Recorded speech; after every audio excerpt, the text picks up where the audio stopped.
A divisive figure inside and outside Lebanon, Hassan Nasrallah was revered as a hero by many across the Middle East.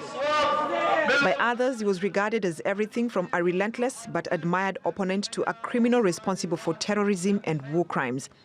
His passing will be met with a sigh of relief by his foes, chief among them Israel, for whom he remained public enemy number one for nearly 3 decades.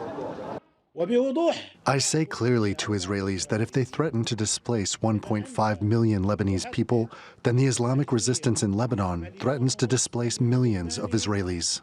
Hassan Nasrallah was born in Beirut in 1960 into a Shia Muslim family of humble origins, and after finishing high school, he joined an Islamic seminary in Jaffa for further education in 1976.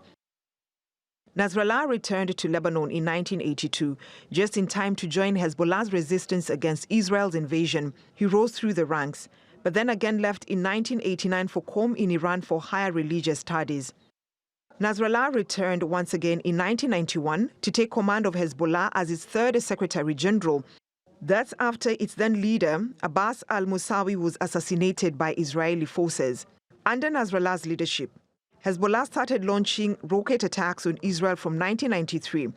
This was a tactic that eventually led Israel to withdraw from Lebanon in 2000.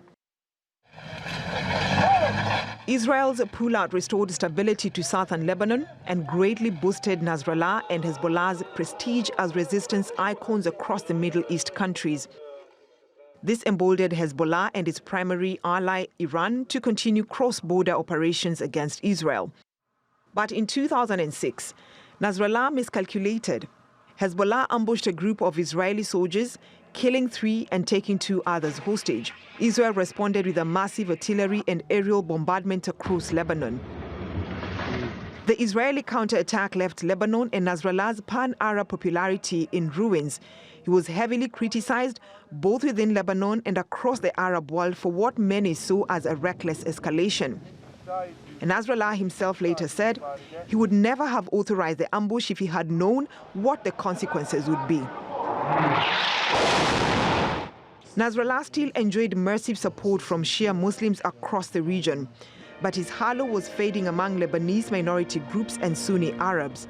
His decision to side with the Syrian regime in the Syrian war turned Sunni Arab opinion against him.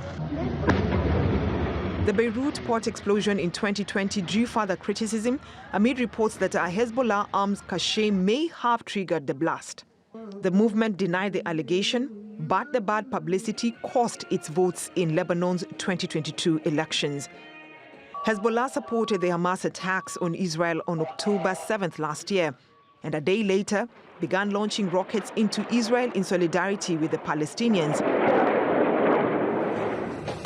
In 2024, tensions escalated further when Hezbollah pagers and walkie-talkies exploded, killing dozens and injuring thousands. This was followed by Israeli airstrikes on Lebanon that left hundreds of people dead and displaced nearly 500,000.